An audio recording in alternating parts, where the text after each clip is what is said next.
né, bien sûr, avec sa famille, il s'est déplacé en Espagne. Et un beau jour, il a eu un problème, bien sûr, avec l'autorité espagnole, parce qu'il a provoqué en duel quelqu'un. Il a provoqué un duel, donc il a blessé, donc il devient, bien sûr, sur la liste des gens recherchés.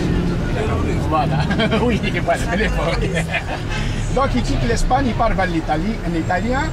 Hizo su recorrido, son parcours, bien sûr, en Italie. Il vit là une autre. Et bien sûr, à l'âge de 21 ans, il entre dans l'armée. Se incorporó en el ejército. Entró en el ejército y commence à participer dans des grandes batailles, unas grandes batallas. Y una de las batallas, la más importante para él, es la batalla de... Il y avait deux grandes parties dans la bataille. Una representada por España y sus aliados, donc los aliados, los italianos, alemanes y también les maltais, le chevalier de Malte, qui représentait le christianisme. Et la otra parte, c'est les Turcs, qui représentaient bien sûr l'islam. Donc c'est les deux forces qui étaient dans la Méditerranée à l'époque. Là, il participe dans cette grande bataille, d'ailleurs, il dit, Miguel de Cervantes, una de las más grandes batallas que existen en el mundo. Et même il pense, jusqu'à maintenant, il dit qu'il n'y aura jamais une bataille pareille, si grande bataille. Donc là, en ce moment-là, Miguel de Cervantes estaba enfermo, tenía fiebre, il était malade, il avait de la fièvre. Donc, ses amis lui conseillent de se reposer, comme ça.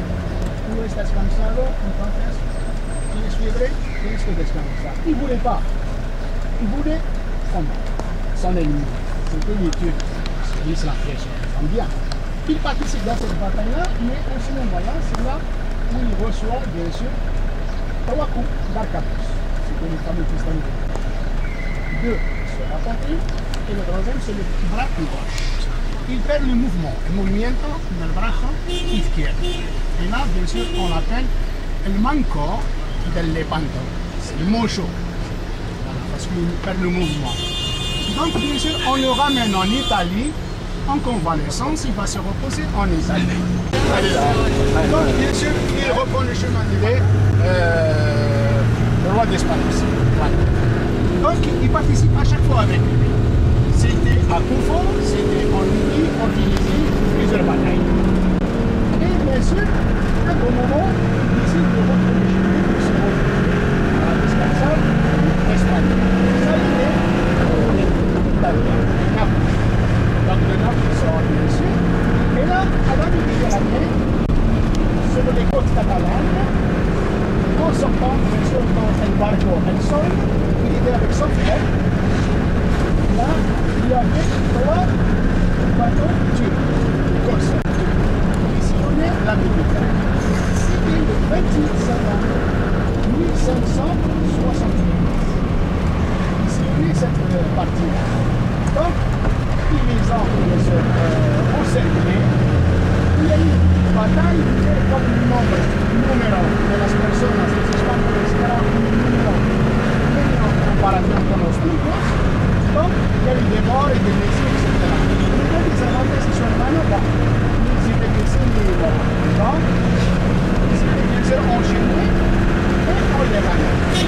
Bien sûr, dans la petite côte turque, il y avait Arnaud Mami. Arnaud Mami qui était le capitaine suprême de la côte turque. Avec l'Italie Mami, ça, le même âme, le premier, bien sûr, maître de Miguel de Cervantes. On le ramène à le 30 septembre 1575, on le ramène juste là, juste à côté de l'affiché, il y avait une placette. Cette placette, c'était le marché des esclaves. Mercado de los esclavos.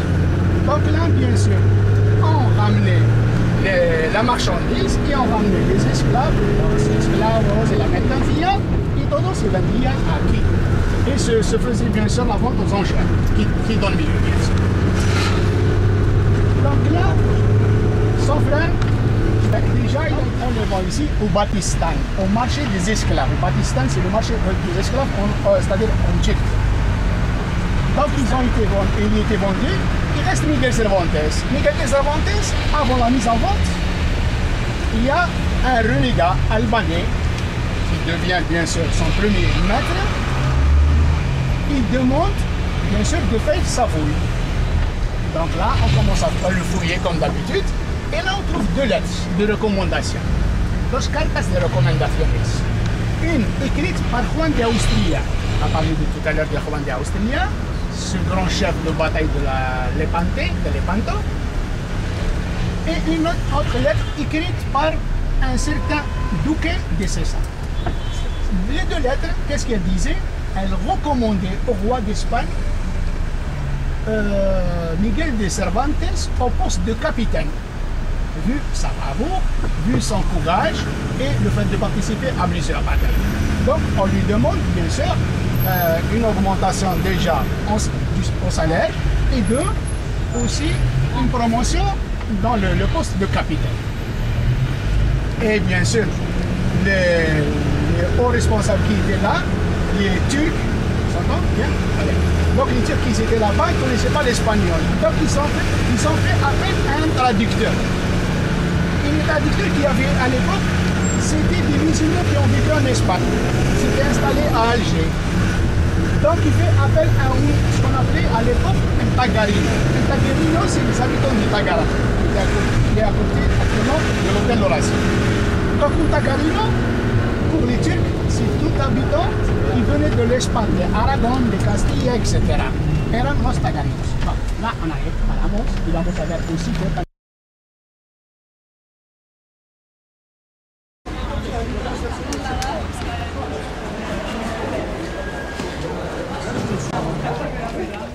Déjà, ce que vous voyez un peu la physionomie de la ville de la Casbah, et deux, on revient sur les Armout. Donc Armout m'a mis à l'époque, à la construction de toute la Casbah à partir du côté mer et on monte, parce que la Casbah est faite comme ça, en forme de triangle. Tout à l'heure, on monte en Bab Jdid, vous allez voir que la partie culminante de la Casbah, donde está la puerta, la porte neuve, c'est la partie sud. D'accord? Donc elle est faite comme ça. Et là, c'est la limite sur le côté d'Ablouet, une des postes, limite sur le côté portage. Donc, sur le côté nord, il y avait deux portes. Sur le côté ouest, il y avait une porte d'Ablouet, et est, il y avait une autre porte, c'est celle de Bab Jdid, qui a disparu depuis le temps. Donc, il reste celle de Bab Jdid qu'on voit là. C'est la porte qui existe jusqu'à maintenant. Plus il y avait les deux portes sur le côté nord, donc c'est la porte de Djihad et la porte d'Ira. Donc il y avait en tout et pour tout 6 portes. La 6e qui est du côté de Sidi Abdelrahman et 2 portes secrètes. C'était pour les hauts chefs, les hauts responsables. Bon, là, bien sûr, dans la stratégie de la ville, donc comme là, il y avait une forteresse qui entourait toute la ville jusqu'en haut, donc toute une muraille qui entourait toute la ville plutôt. Il y avait une muraille de 2,5 km qui entourait toute la ville. Avec de la Casbah. On appelait à l'époque le Mharossa, c'est la protégée. C'était la plus grande ville au monde, la mieux protégée au monde, qui a résisté à plusieurs tentatives. Bien sûr, provoquées par des étrangers, des Hollandais, des Italiens, même des Espagnols. Et pendant les 3 siècles, elle a résisté à ces tentatives, à la Stankovitas. Donc là, elle était vraiment bien fermée et bien protégée. Et aussi, c'est que les portes, on ouvre les portes pour c'est-à-dire la matinée à l'aube et le soir, on la ferme les portes. Et il y avait une seule personne qui avait le droit d'ouvrir et fermer la porte. Il y avait un poste spécial pour lui. C'est-à-dire c'était son travail. C'était Qaïd el-Bab. Qaïd el-Bab, c'était un chef qui s'occupait de l'ouverture et de la fermeture des portes parce que c'était sa mission. Et plus, c'était un décret du Dey. C'était le Dey qui a décrété ça pour ça.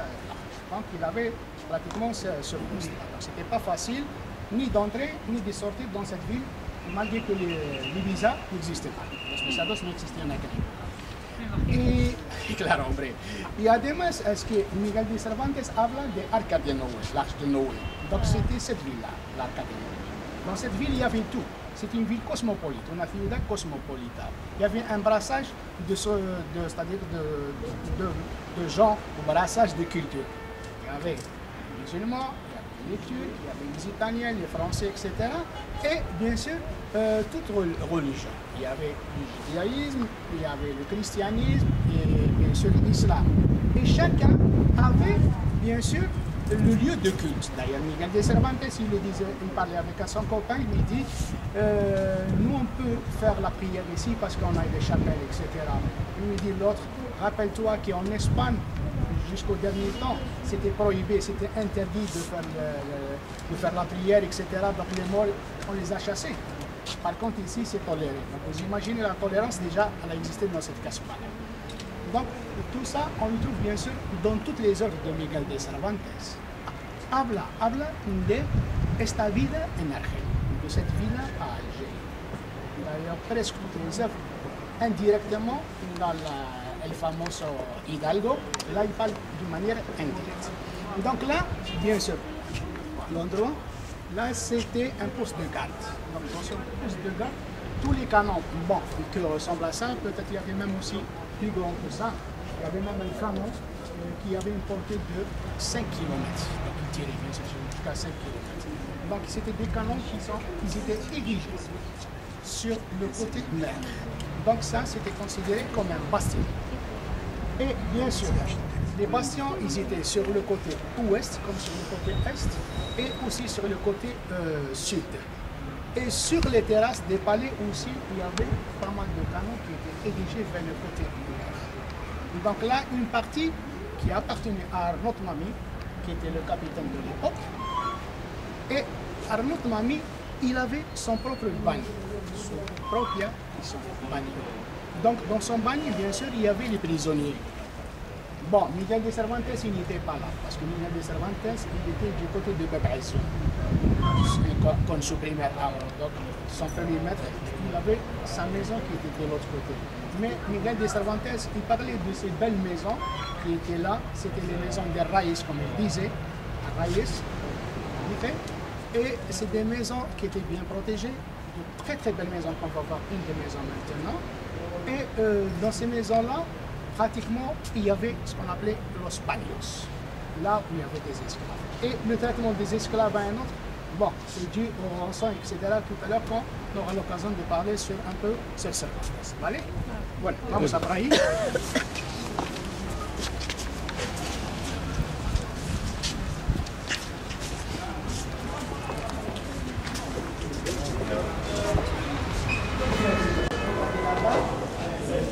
C'est du marbre. Là aussi, bon, de la faïence, c'est pas de la faïence de l'époque, mais la faïence de l'époque était plus belle que ça. Los azulejos. Ah, oui, absolument, c'est récent. Parce que ça a été restauré, tout le site. Ça. Il a été restauré dans les années 80, bien sûr, dans un programme qui était sous le ministère de la Culture, de restaurer toute la bâtisse et qui a coïncidé avec l'année 1992 quand on a fait de la Casbah comme patrimoine de l'humanité. Donc tout ça qui fait partie aussi de la Casbah. Donc dans ce programme-là, on a commencé à réhabiliter certaines maisons et certains palais qui étaient abandonnés au départ et même pendant la période coloniale. Parce que quand les Français sont venus, ils ont fait pratiquement un grand dégât que vous allez remarquer tout à l'heure dans la partie haute de la Casbah. Vamos a subir.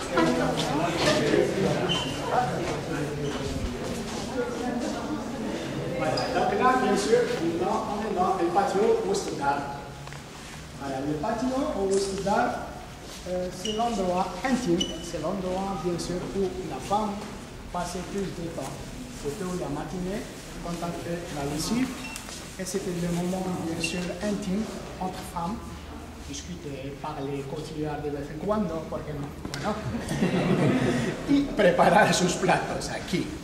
Y por la tarde, l'après-midi, bien sûr, elle passe sur les terrasses. C'est le moment, bien sûr, du goûter et la merienda. Un café, un thé, no sé, unas galletas, etc. Donc là, c'est des moments où on passait plus de temps. Et bien sûr, le patio, il est entouré, dans toutes les maisons ou dans tous les palais, entouré de maisonnettes ou bien des chambres.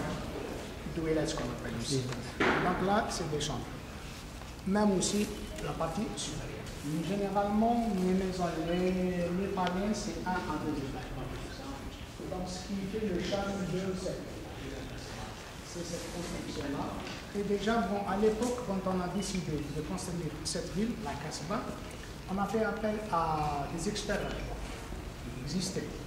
Bon, en majorité, ceux-là qui étaient des architectes, des même des maçons, c'était des chrétiens qui étaient des esclaves. Donc, ils étaient obligés, obligados a trabajar para los turcos, para la construcción de la Casbah. Incluso la fortificación también de la parte fuerte, etc. C'était la fortification, c'est eux qui ont travaillé. Bon, il y avait ceux du droit commun, il y avait des esclaves, etc. Donc, tout le monde a participé. Incluso Miguel de Cervantes, il a travaillé sur la fortification. Même s'il avait une seule main, il travaillait avec cette main. Parce que, comme lui, il avait exagéré à tout moment, préparé des tentatives d'évasion, donc, pour le faire oublier un peu les évasions, etc. Donc, allez, tu dois travailler comme tout le monde. Voilà.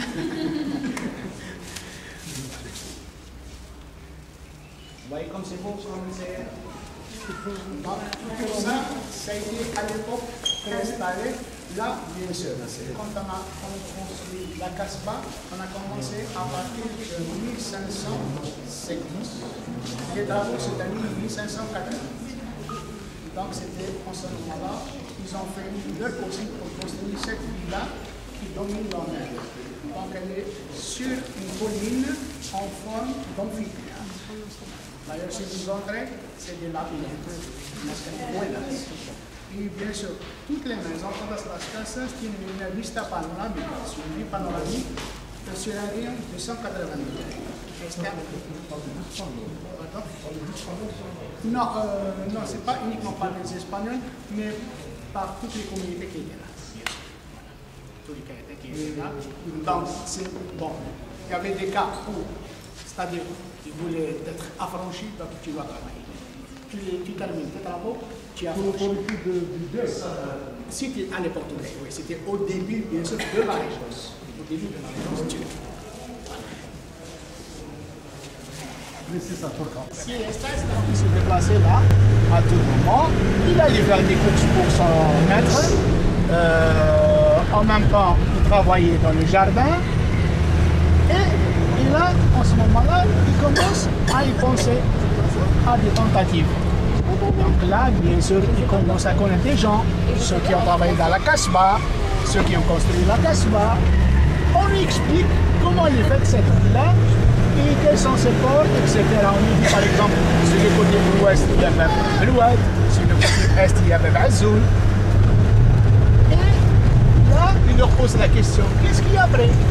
On lui dit, il y a rien, mais il y a une ville qui est conquise par les Espagnols et qui est un gouverneur espagnol, dont le gobernador espagnol, qui se trouve à Oran. Donc à 500 km. Ah, et là, bien sûr, Miguel de Cervantes, il commence à planer quelque chose, à préparer une fugue. Et bien sûr, il a été voir des gens, on lui a conseillé un guide. On lui dit, voilà, ce guide-là, il connaît le chemin, il part vers Oran, mais il se fait à pied. On se met d'accord, ni par cheval, ni par train, ni par bus. No existía. Voilà, comme on dit, pas terrain. Donc, bien sûr, il décide, c'était bien sûr à l'année 1576, c'était au mois de février, le 6 février, avec une bande à lui, un groupe de personnes, des esclaves, des Espagnols, et avec le guide. Ils prennent le chemin, et en sortant par Bab Azoun, en passant bien sûr par les hauteurs, ils arrivent du côté de Blida. Le soir, bien sûr, la nuit tombe, donc ils n'étaient pas obligés à passer la nuit. En ce moment-là, monsieur le guide, il se profile. C'est va. Oui. Hey. Il part, il les laisse tout seul. Il guía, no era yo, cuidado. Argelino. Era yo, no. Argelino. No, sí, quizá, eso seguro. ¿Quién podría ser? Escapa. Bueno, un nativo, seguro. Entonces se fue, este guía, il les laisse dans la nature perdue. Bon, pour Miguel de Cervantes et ses copains, ils ne connaissent pas le chemin. Donc, à l'époque, il n'y avait pas de boussole, donc. Rien que. Voilà, ni GPS, bien sûr. Donc, ils devaient retourner. Ils retournent sur Alger, à la Casbah, bien sûr, bredouille. Voilà, on revient à la maison. À Volver. Et bien sûr, comme au retour, il y avait l'accueil, un bon accueil, l'orchestre philharmonique de Berlin qui était là-bas, qui les attendait. C'est une vraiment, d'accord. Donc, bien sûr, dès qu'il arrive, tout le monde était au courant qu'il y a eu une fuite. Il y avait des Espagnols qui sont partis, un groupe de personnes. Donc, directement, on les ramène au palais, bien sûr, au palais du haut responsable de l'hameau de Miguel de Cervantes. Et là, bien sûr, directement, il va voir. Il fait un interrogatoire en les insultant, etc. Qui a fait le coup? Miguel de Cervantes, si courageux, il dit, là, monsieur, épargnez mes amis, soyez responsable. Moi, je suis responsable, moi j'ai fait ça, moi j'ai préparé ça, etc. D'accord, on sait pas. Bon, à l'époque, toute tentative d'évasion, on perd les doigts, la mano, los pies, la oreja, la nariz ou la mort directement. Bon, Miguel de Cervantes, il a échappé, parce que son prix était important, plus ses amis. Donc, bien sûr, on les ramène directement à los Baños. On les ramène à la prison. Là, il va se relaxer, se reposer, bien sûr, et préparer la segunda fuga. Donc, después os hablo un poco de la preparación de la segunda fuga. Ahí vamos a encontrar el sitio donde preparó la segunda fuga, en la cueva, la famosa cueva. Qui se trouve dans le quartier Cervantes aussi, parce qu'il y a un quartier qui s'appelle Cervantes. Voilà, mes amis. Donc là, on descend avec...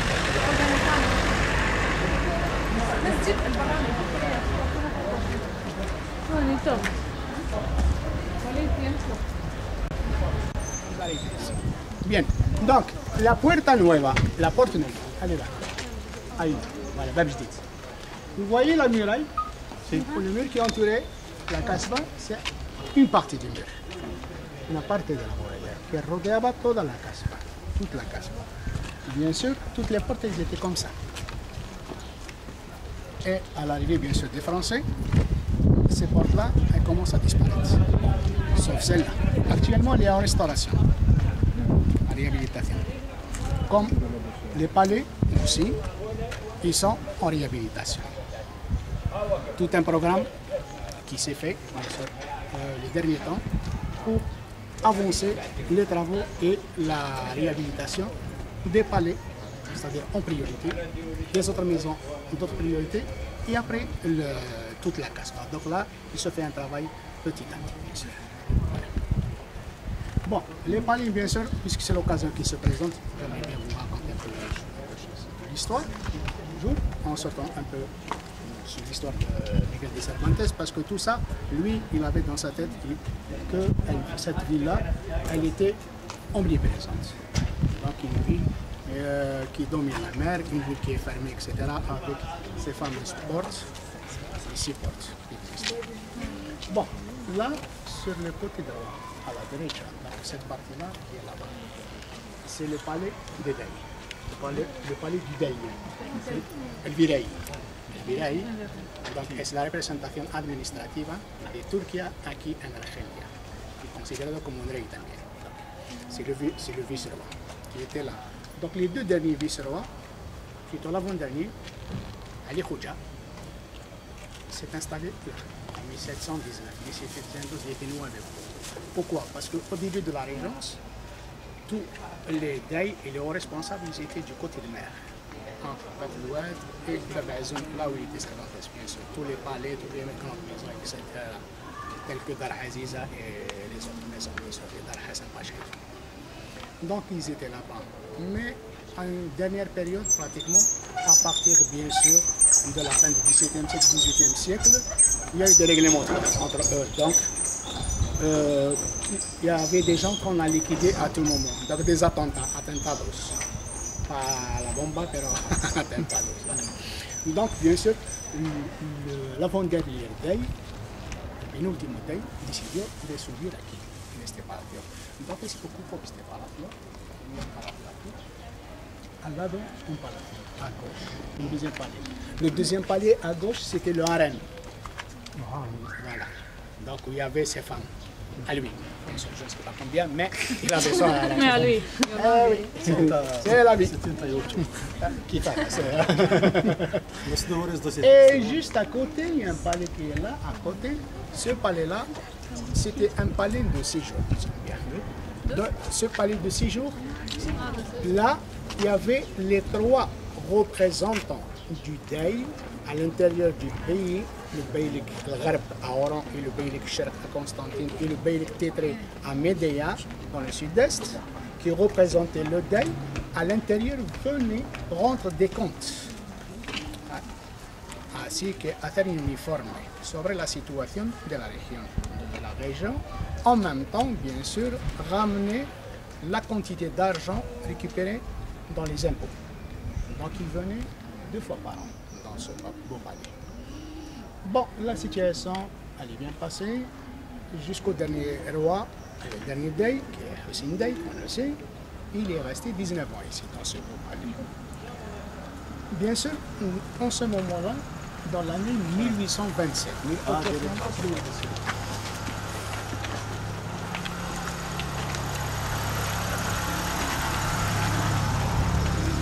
en 1827, bien sûr, c'était un mois d'avril 26, il y a eu le fameux coup d'éventail. C'était dans ce beau palais. Donc là, el golpe de l'abanico, comme se dit, qui era un prétexte, c'était un prétexte pour les Français. Là, le Dey, quand il a convoqué le consul Duval, consul français, lui demande de faire un rapport sur la dette de la France, que la France a fait dans l'année 1790 et n'a pas pu payer sa dette à l'autorité turque à l'époque. Donc lui demande de faire un rapport et de dire qu'est-ce qui se passe. Mon ami, on attend de nous rembourser l'argent dans des stars généraux. Donc il s'est comporté mal avec le Dey, donc le Dey il le frappe avec un chasse-mouche plutôt, en appelant un chasse-mouche ou bien un abanico. Donc il le frappe, l'autre, donc ils sont offensés et il part en France et il va faire un rapport en disant que ma responsable et bien sûr représentant de la France en Algérie, j'étais offensé, on m'a frappé, etc., on m'a humilié, donc on se prépare. Et là, bien sûr, ce n'est qu'était le prétexte, donc il se prépare. Et bien sûr, le 4 juillet, l'armée française, sous le général de Bourmont, ils étaient déjà là, juste à côté de la porte. Donc le 5 juillet, ils entrent, 1830, et là, bien sûr, le Dey, il capitule avec l'autorité française. Donc dès qu'il rentre, la première des choses, il commence à squatter les endroits. Un peu partout, en commençant par les palais, y compris la mosquée, là qui est le Brani, elle a été occupée. La mosquée, pendant une période de 5 à 6 ans, c'était une caserne pour l'armée française. Après, le ministère du culte français et, disons, chrétien a récupéré l'endroit et la transforme en une église, petite église.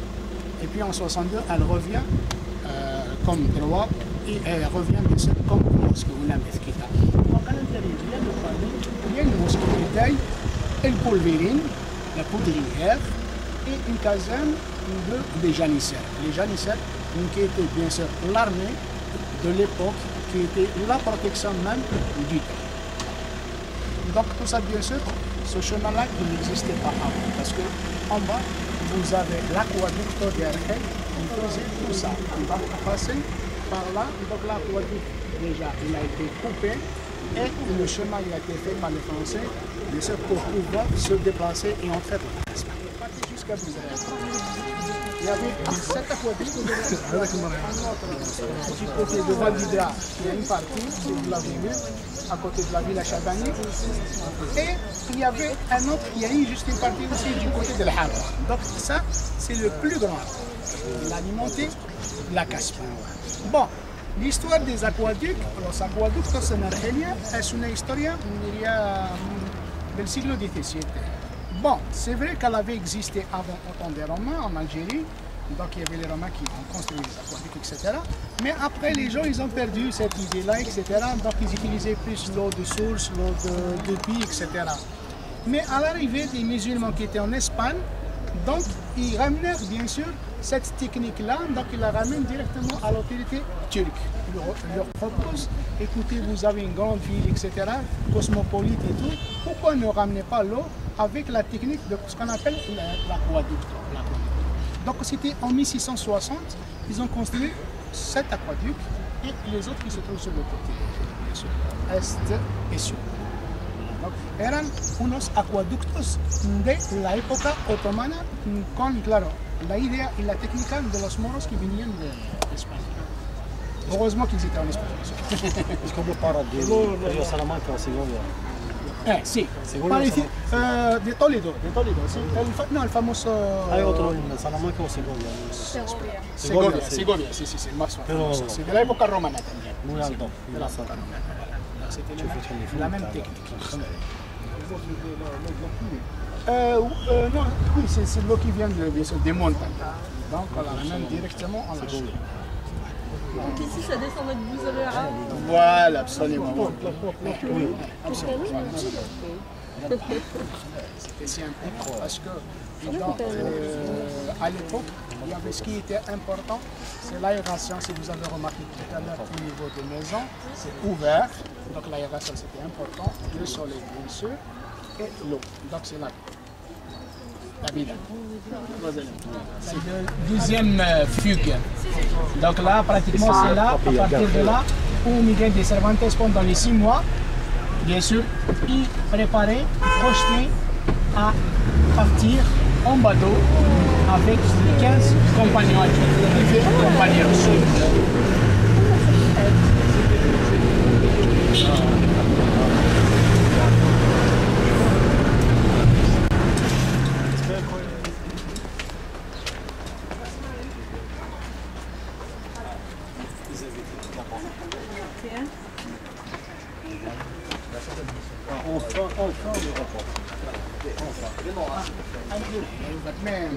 Huele.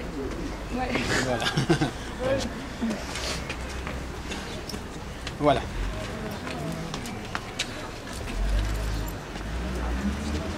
Rami. Miguel de Cervantes venait se réfugier.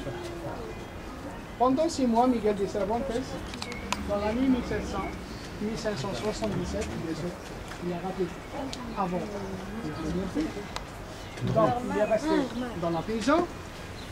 Et au mois d'août 1577, il y avait los dos frailes. Donc, los dos frailes qui sont venus de l'Espagne, dépêchés de l'Espagne, c'est une représentation bien sûr catholique dans la mission de libérer les prisonniers. Donc, ils arrivent à Alger, bien sûr, au mois d'août 1577, ils arrivent à Alger dans le but de libérer quelques prisonniers, y compris le frère de Miguel de Cervantes. Donc, bien sûr, après l'aide de la famille de Miguel de Cervantes, c'était 300 escudos, 300 écus. Donc, ils arrivent. Avant le départ, Miguel de Cervantes, il connaissait déjà quelqu'un qui travaillait dans ce jardin. Le jardin qui appartenait à un caïd à l'époque. Un caïd, un haut responsable, dignitaire, bien sûr, turco. Il avait son propre jardin, il avait une maison, une résidence bien sûr secondaire. Ça va, donc il avait son jardin. Un certain Juan, un Espagnol, travaillait dans ce jardin qui était un ami de Miguel de Cervantes. Il l'a connu bien sûr dans les vins, à Bab Donc lui parlait de ce coin-là. Un jour, bien sûr, lui dit, j'aimerais bien voir moi l'endroit où tu pars, etc. Donc il part avec lui, il vient ici, dans cet endroit-là, et dans la grotte. Et là, bien sûr, Miguel de Cervantes, il a une inspiration. Donc il voyait déjà, il connaît comment elle est faite la Casbah, etc. Qu'est-ce qu'il y a en dehors de la Casbah? C'est qu'à partir de Bab el-Zin jusque-là, il n'y avait pas ces bâtiments-là. Donc c'était une forêt, un bosquet. Donc c'était presque vide. Et sur le côté nord, il n'y a personne. Donc là, si on prépare une tentative d'évasion, c'est bon, c'est l'occasion. Donc pendant 6 mois, il préparait cette tentative-là avec 15 copains qui étaient là. Donc il faisait le va-et-vient. À tout moment, il profite de l'occasion. Le chef, il n'est pas là. Les souris dansent. Donc il sortait, bien sûr, il venait ici, il préparait, de temps en temps, il faisait la messe ici. Et bien sûr, là, en même temps, il a fait bien sûr les démarches avec son frère par l'intermédiaire d'autres personnes et bien sûr par les 2 frailes. Il lui écrit à son frère une lettre. Dans la lettre, il mentionne l'endroit et le jour J où peut le bateau récupérer Miguel de Cervantes et ses frères. Sachant que son frère, c'est bon, il est libre en cette période-là, à partir du mois de septembre 1777. Donc le frère, il part en Espagne, il ramène bien sûr la lettre avec lui, avec la topographie de la ville et ce qui se passe bien sûr en derrière, après la ville, sur le côté gauche ou sur le côté droit, est ou ouest aussi. Donc là, bien sûr, tout le monde sait que Miguel de Cervantes, il se trouve dans un endroit qui est cette grotte-là. Bien sûr, les Espagnols, ce n'est pas les Algériens, d'accord? Donc là, il arrive le moment, bien sûr, au mois de septembre, le 28 septembre. Le bateau, il arrive sur le large. Miguel de Cervantes, avec ses copains qui étaient sur la terrasse, bien sûr, en haut, comme on voit tout à l'heure, il voyait un bateau venir, donc il savait que c'est bien le bateau qu'il va les libérer. Bon, entre-temps, c'est-à-dire dans la semaine, il y avait un chef suprême qui arrive à Alger. Il a commencé son mandat. C'était Hassan el-Beniciano. Hassan el-Beniciano, qui était à l'époque un dey aussi à Alger. Donc ce dey-là, quand il arrive avec une politique de tyrannie, il était sévère. Donc tout le monde avait peur de lui, même ses propres escoltas, comme on dit. Donc sa garde rapprochée avait peur de lui. Donc tout le monde qui avait peur de ce Hassan el-Beniciano, Hassan el-Beniciano était un Vénitien, un Italien converti à l'islam, un renégat. Parce que les renégats à Alger, à la Casbah, il y avait 5 000 renégats, imaginez, dans une population de 12 000 habitants. Donc, important, sans compter les autres, bien sûr. Donc, c'est des renégats qui se sont convertis à l'islam pour un profit, bien sûr, plus argent. Donc, c'était ce profit-là. Donc, ils relient carrément leur religion chrétienne ou juive. Ils se convertissent à l'islam, ils ont un poste dans la hiérarchie turque, tel que Hassan Pacha. Donc, bien sûr, là, en ce moment-là, il y avait les préparatifs et tout. Donc, le bateau, il arrive. Dès qu'il arrive sur la côte, il y avait des soldats qui étaient sur place. Que Miguel de Cervantes ne le savait pas. Il pensait que là, c'est vide, il n'y a personne, on peut partir facilement. Donc, bien sûr, dès que les gens qui étaient dans le bateau ont vu les soldats, ils ont repris le chemin. Donc Miguel de Cervantes qui était là, bien sûr, avec ses copains, déprimés, etc. pendant 6 mois, il rate cette occasion. Donc il disait à leurs copains, bon, ne vous en faites pas, je suis sûr que Dieu est avec nous, il va nous aider, c'est sûr que demain il revient. Et c'est vrai que le lendemain, à l'aube, le bateau il revient, mais malgré ça, les soldats étaient là-bas. Donc les premiers qui descendent, on les fait bien sûr emprisonner, on les ramène. Et entre-temps, il y avait quelqu'un qui était avec Miguel de Cervantes, el Dorador, le fameux Dorador. C'était un Espagnol, au nom de Melilla.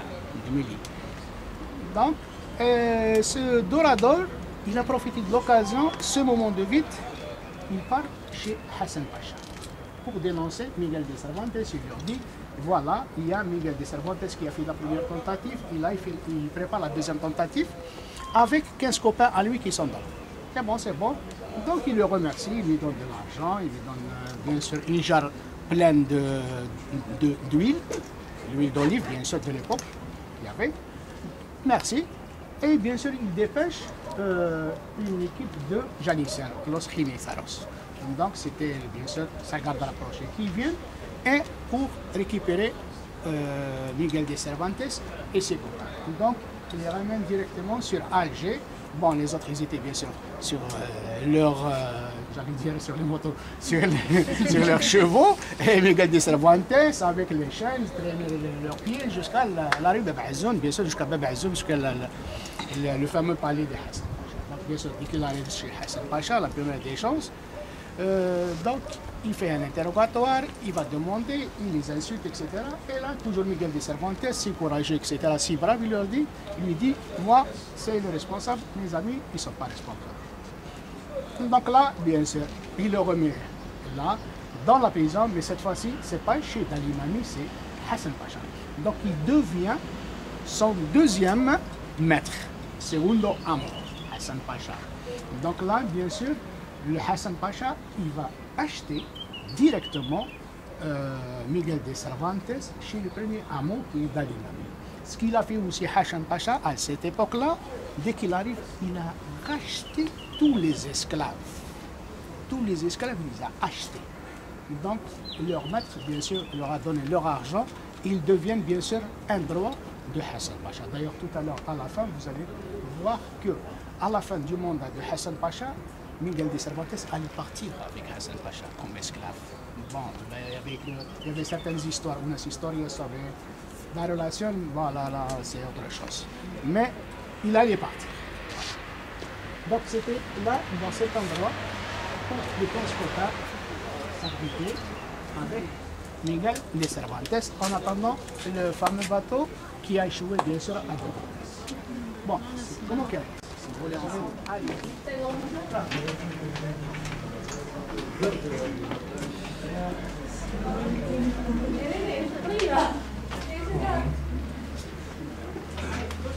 Bon, Kadi, إذا ما مش نقبل جمهورك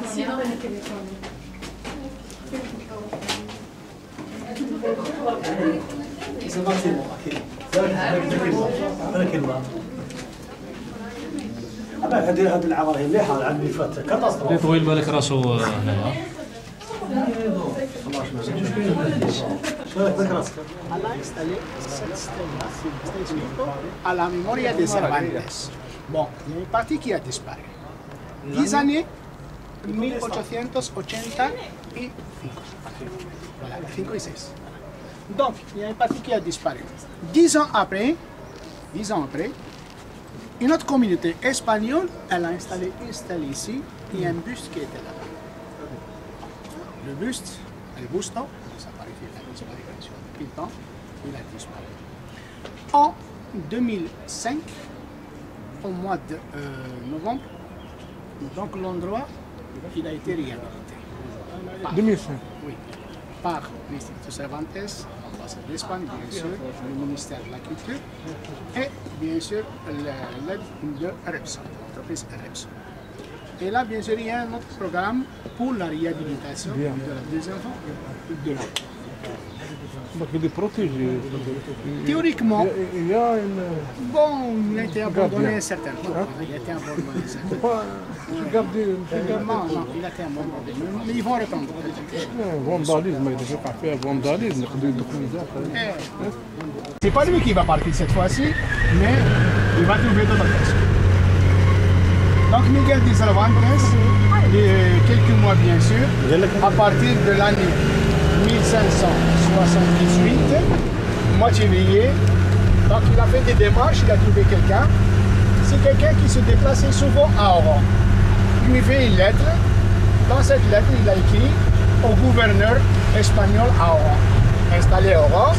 Il demande au gouverneur de lui envoyer, bien sûr, des espions et même quelques guides pour montrer le chemin à Miguel de Cervantes et aller vers Oran.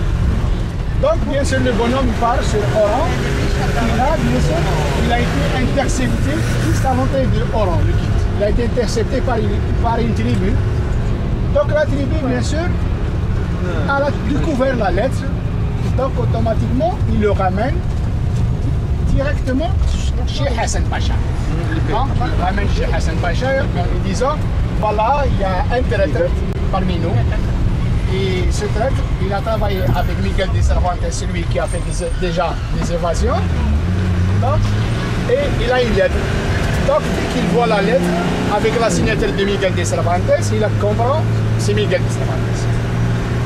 Donc, le bonhomme, bien sûr, il a été liquidé sur place, ils l'ont tué. Et Miguel de Cervantes convoqué, insulté, pour c'est-à-dire l'avant-dernière fois. Donc, on le ramène au cachot, mais cette fois-ci, c'est plus de surveillance. Donc, on le surveille. Et on oblige Miguel de Cervantes à trabajar en las obras públicas.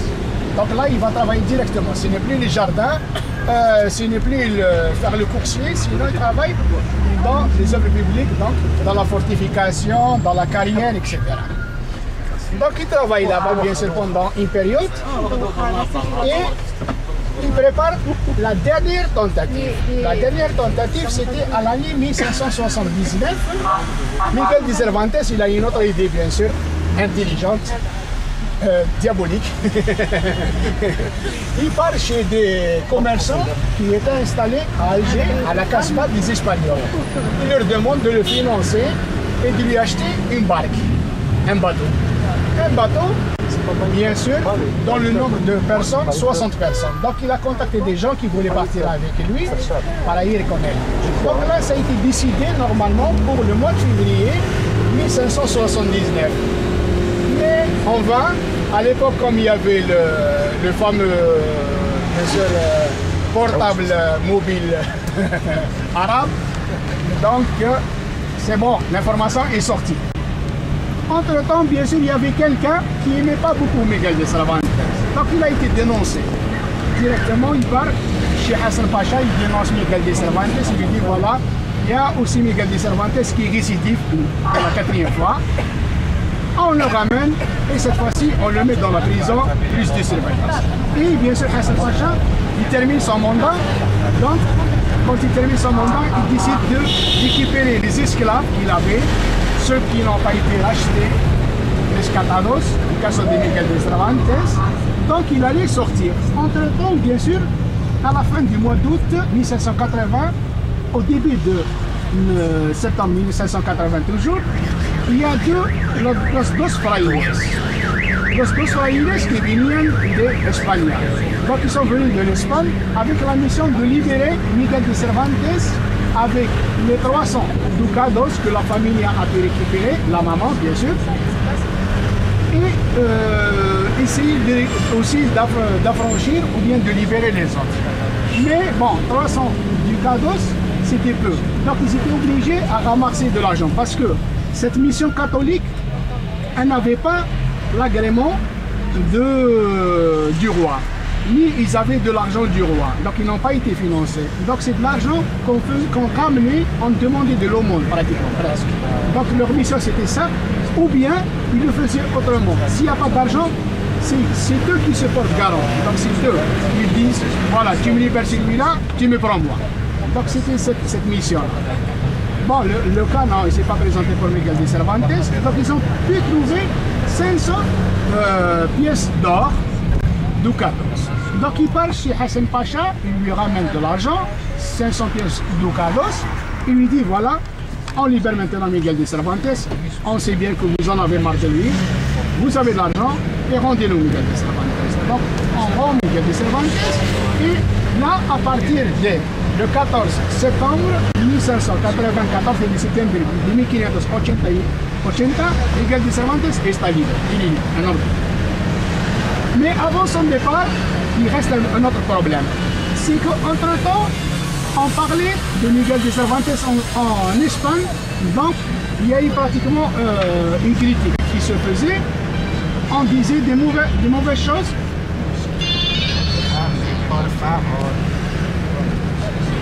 C'est Miguel de Cervantes.